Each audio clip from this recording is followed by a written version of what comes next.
வணக்கம். வாங்க இன்னைக்கு நம்ம எல்லாருக்கும் ரொம்ப பிடிச்சமான ரொம்ப சுலபமாக செய்யக்கூடிய மசாலா கடலை எப்படி செய்யறதுன்னு பார்க்கலாங்க. பேக்கரியில் கிடைக்கக்கூடிய மசாலா வேர்க்கடலை எப்படி செய்யறதுன்னு பார்க்கலாம். 10 நிமிஷத்தில் ரொம்ப சுலபமாக செஞ்சிடலாம். ரொம்ப கிறிஸ்பாகவும் இருக்கும். இப்போ ஒரு பவுல் எடுத்துக்கலாங்க. பவுலில் ஒரு கப் அளவுக்கு காய்ந்த வேர்க்கடலை எடுத்துக்கலாங்க. பச்சை வேர்க்கடலையோ வறுத்த வேர்க்கடலையோ எடுத்துக்கூடாது. கடையிலலாம் விற்கலாங்க காஞ்ச வேர்க்கடலை, அதை எடுத்துக்கலாம். இது வந்து ஒரு 1/4 கிலோ அளவுக்கு எடுத்துருக்கேன், 250 கிராமு. இதை சேர்த்துக்கலாங்க. இதுக்கு 2 டேபிள் ஸ்பூன் அளவுக்கு கடலை மாவு சேர்த்துக்கலாம். 1 டேபிள் ஸ்பூன் அரிசி மாவு சேர்த்துக்கலாங்க. 1/2 ஸ்பூன் சோம்பு தட்டி எடுத்து வச்சிருக்கேங்க, சேர்த்துக்கலாம். இப்போ நம்ம 2 ஸ்பூன் அளவுக்கு காஷ்மீரி மிளகாத்தூள் சேர்த்துக்கலாங்க. இது இல்லைன்னா வெறும் மிளகாத்தூள் சேர்த்துக்கலாம். நமக்கு கடையில் கிடைக்கிற மாதிரி கலர் வந்து கிடைக்காது. ரெட் கலரில் கிடைக்கலனாலும் டேஸ்ட்லாம் ஒரே மாதிரி தாங்க இருக்கும். அவங்க கொஞ்சம் கலர் பவுடர் சேர்க்கறதுனால நல்லா ரெட்டாக இருக்கும். நமக்கு இதுக்கு தேவையான அளவுக்கு உப்பு, 1 ஸ்பூன் அளவுக்கு நான் உப்பு எடுத்துக்கிறேன். 1 ஸ்பூன் இஞ்சி பூண்டு பேஸ்ட் சேர்த்துக்கலாங்க. சேர்த்துட்டு ஃபர்ஸ்ட் இதை வெறுமனே நம்ம கலந்துக்கலாம். நல்லா கலந்து விட்டுடலாம் எல்லாத்தையும் ஒன்று சேர.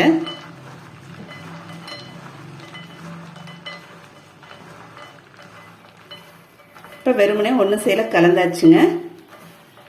இப்போ கொஞ்சம் கொஞ்சமாக தண்ணி தெளித்து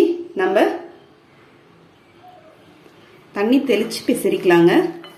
தண்ணி தெளித்து தான் பிசறணும் நம்ம. இது ரொம்ப சுலபமாக செஞ்சிடலாம். நம்ம சாயந்தரத்தில் பார்த்தீங்கன்னா நம்ம டீ போடும்போதே ஒரு பக்கம் இதை செஞ்சிட்டோம்னா ஒரு 10 நிமிஷம் போல தாங்க ஆகும். இன்னும் கொஞ்சம் தண்ணி தெளிச்சுக்கலாம். இப்போ நம்ம தண்ணி தெளித்து வேர்க்கடலையை பெசரி வச்சாச்சுங்க.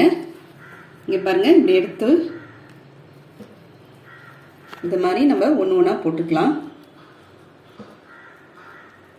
இந்த பெரிய ஸ்பூனில் தான் 2 டேபிள் ஸ்பூன் கடலை மாவும் 1 டேபிள் ஸ்பூன் அரிசி மாவும் எடுத்துருந்தேன். இப்போ ஸ்டவ்வில் எண்ணெய் ஊற்றி வச்சுருக்கேங்க. இப்போ எண்ணெய் காஞ்சிருச்சு. ஃப்ளேம் பார்த்திங்கன்னா நம்ம மீடியம் ஃப்ளேமுக்கு வச்சுக்கலாம். இப்போ கையில் எடுத்துக்கிட்டு இந்த மாதிரி நம்ம கையில் எடுத்துகிட்டு ஒன்று ஒன்றா போட்டுடலாங்க. போடும்போது ஸ்டவ் சிம் பண்ணி வச்சுட்டு போட்டுக்கலாங்க.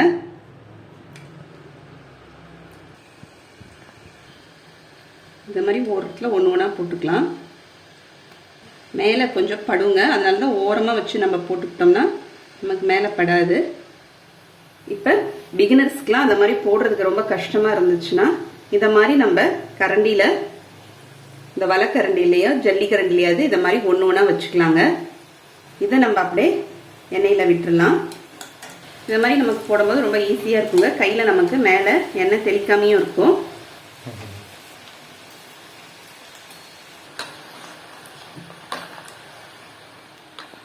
இப்போ நம்ம வெந்துடுச்சுங்க, நம்ம எடுத்துடலாம்.